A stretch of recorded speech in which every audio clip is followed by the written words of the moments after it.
Come, let us explore this morning's class and practice that we too could meditate like a Jedi.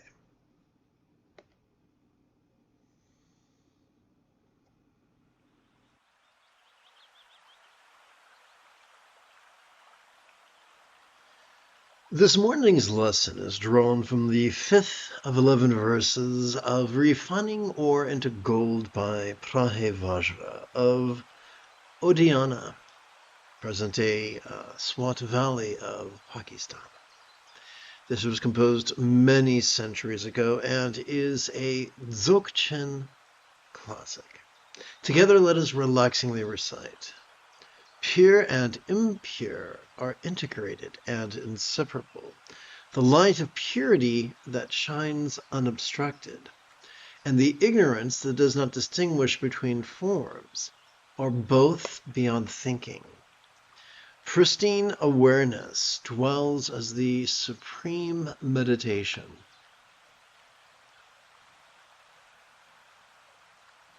Obscured by the changing state of its own nature. Okay, let's figure out what this means. To do that, we're going to have to draw from the same palette. So let's review the fundamentals for just a few moments. Whoops.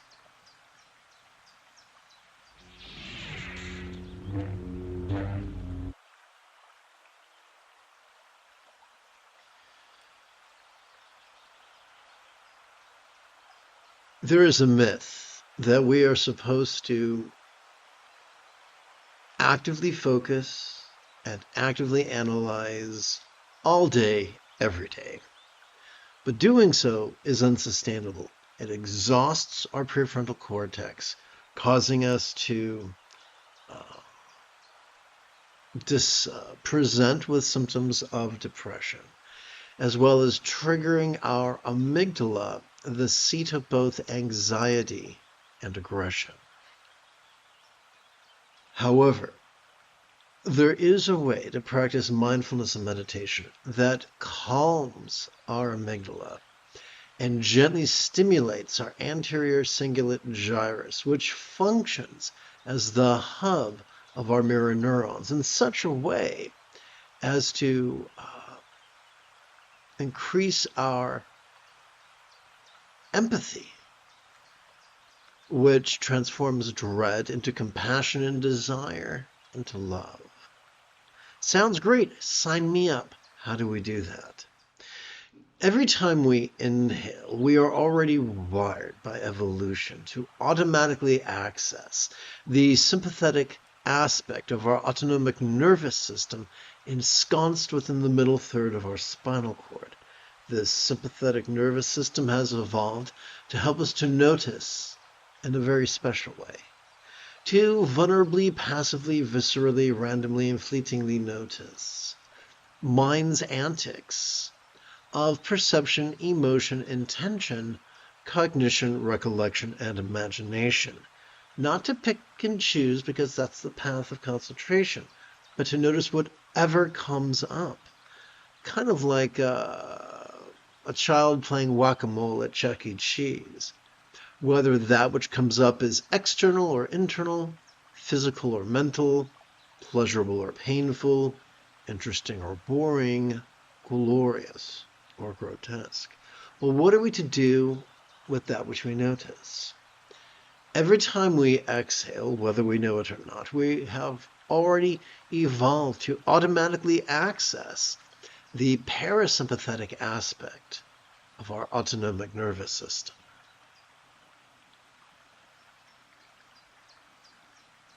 Which is divided between the lower third as well as the upper third of our same spinal cord. This bad boy has evolved to help us to physically relax and mentally release in such a way that which we noticed during our previous inhalation could fleetingly feel less stressful, less permanent, and less defining. and metaphorically feel as non-graspable as a vast empty void. Now, any good English teacher will remind us that a simile is only as useful as it is relatable. Therefore, we have to ask the question, what? What is a real-world example of a non-graspable vast empty void? How about the illusion of the infinite azure sky on a bright and beautiful cloudless morn, which although could be tantalizing to the eye, is non-graspable to the hand?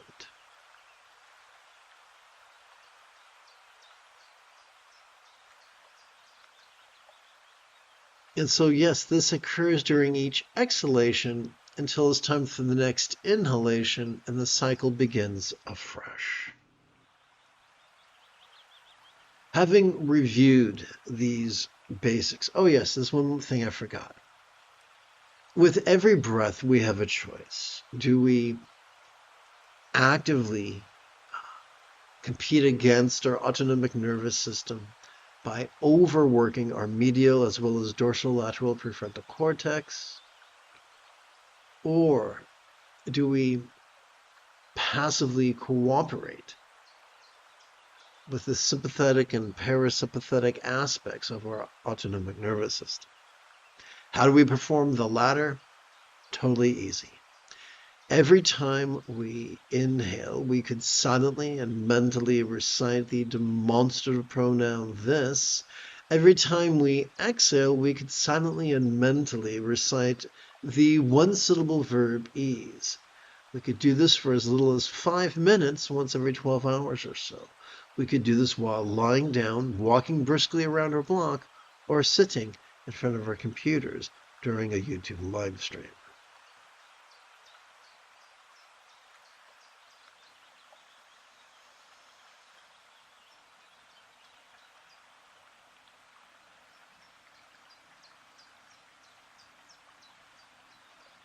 Let us now return to this morning's root text. Pure and impure are integrated and inseparable. What does that mean? During our inhalation, we can notice purity, we can notice impurity. However, as we relax into our exhalation, purity, the pure and the impure seem to melt into the simplicity of just perception. The light of purity that shines unobstructed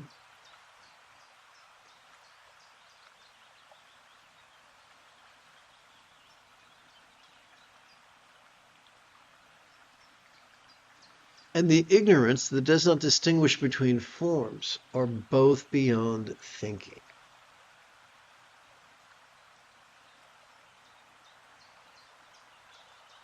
So, for instance,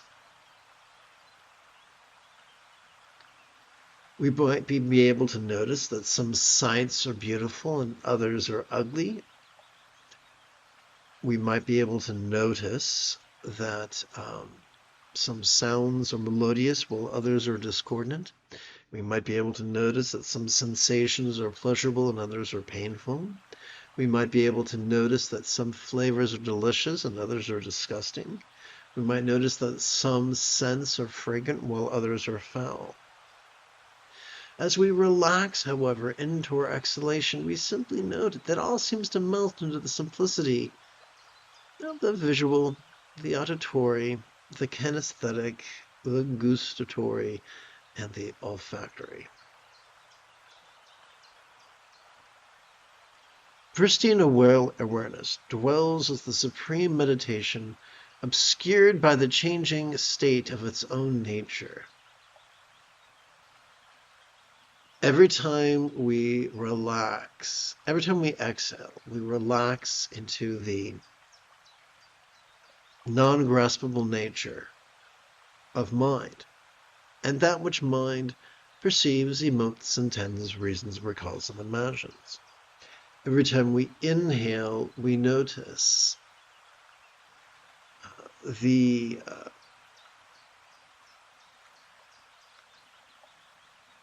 ever-changing antics of mind. These two are not at cross purposes. Consider, if you will, a grandfather clock ticking away in the entranceway of a house or a mansion we might have seen on television. That ticking is not a flaw. It's a technique to regulate the turning of the gears.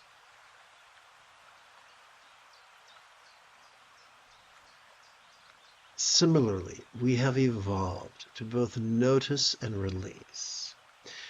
This was not only observed by the Buddha, who taught us to both notice and release in his eightfold path, as well as the seven factors of enlightenment. The first factor is noticing, and the fifth factor is releasing. So it's not a flaw, it's a feature. Many centuries later, the great South Indian Buddhist philosopher Nagarjuna reminded us that there is the conventional perception and the ultimate experience of release. And we need them both. The late former head of Tibet's Nyingma order, Dilgo Khyentse Rinpoche, used a wonderful analogy of a bird. A bird cannot take to the sky unless it has two functioning wings. Similarly, we need both awareness and release.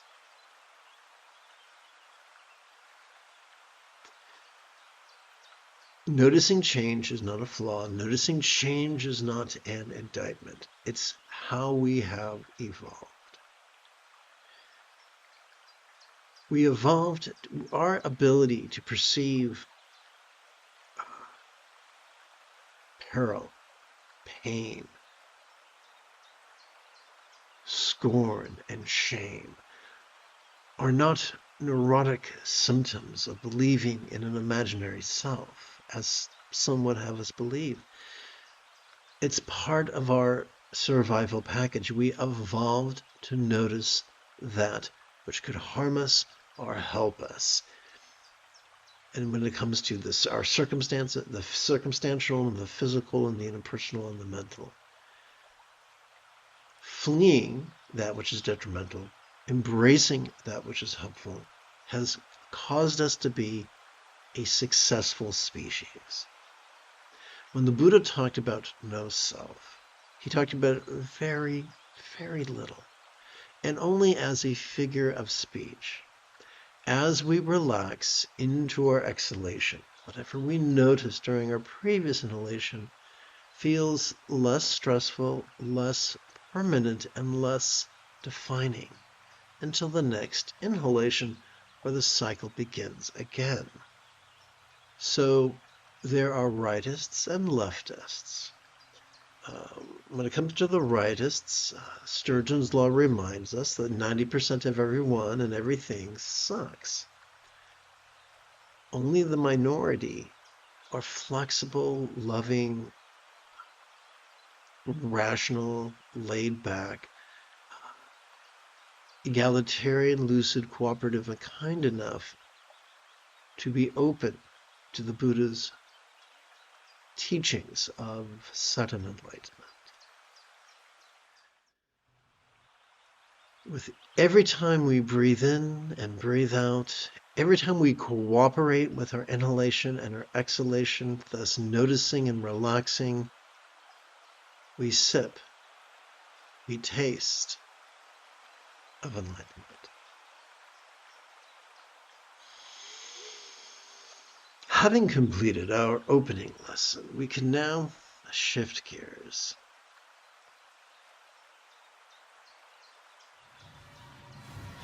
It is Luke Skywalker Friday morning.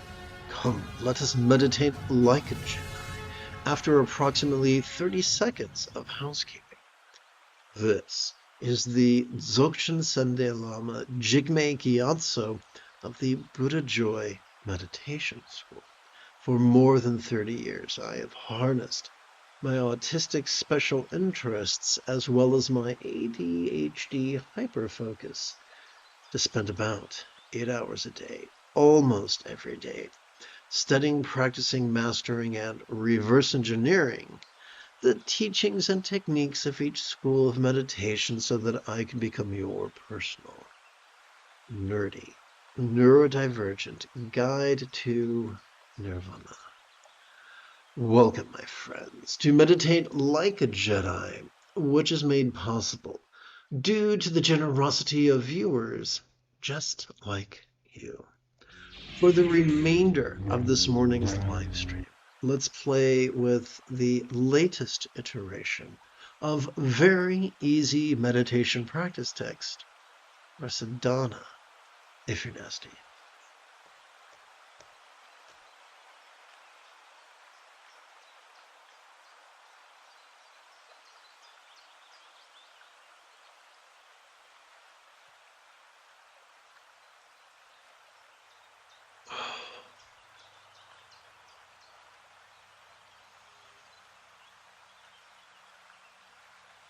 What is the most efficient way for us to sustainably invite our real or imagined subtle energies to coalesce in our lower abdomen? Simple.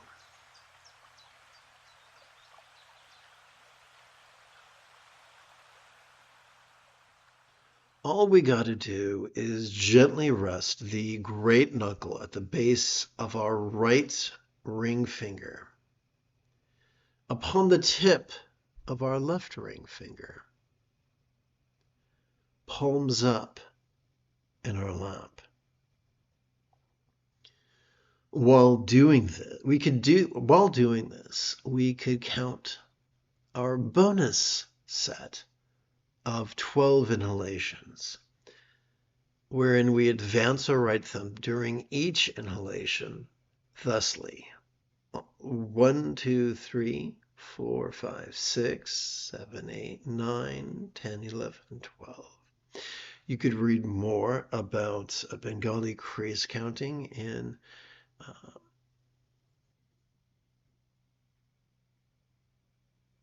the chapter of that same name within my meditation manual, which is available for free download.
We could count 12 sets of 12 inhalations while maintaining this gesture in our lap. And we could keep track of those 12 sets on our left hand. Once again, 1, 2, 3, 4, 5, 6, 7, 8, 9, 10, 11, 12, all while maintaining the aforementioned gesture.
The most efficient way to gently invite our real or imagined subtle energies to coalesce in our chest is to gently rest the great knuckle at the base of our right middle finger upon the tip of our left middle finger, palms up in our lap.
the most efficient way, the most sustainable way to gently invite our real or imagined subtle energies to coalesce at our crown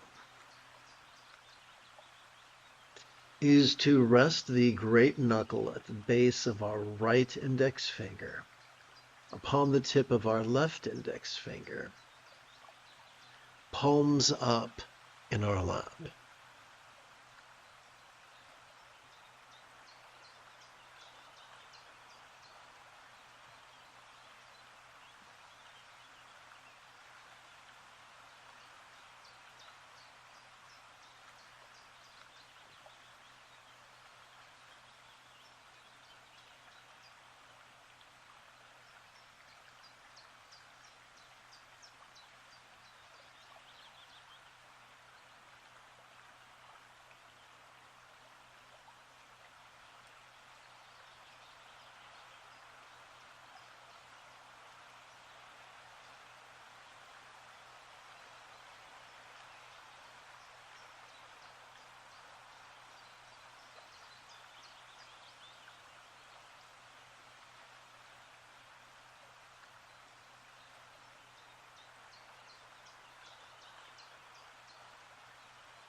You have taken your first step into a much larger world.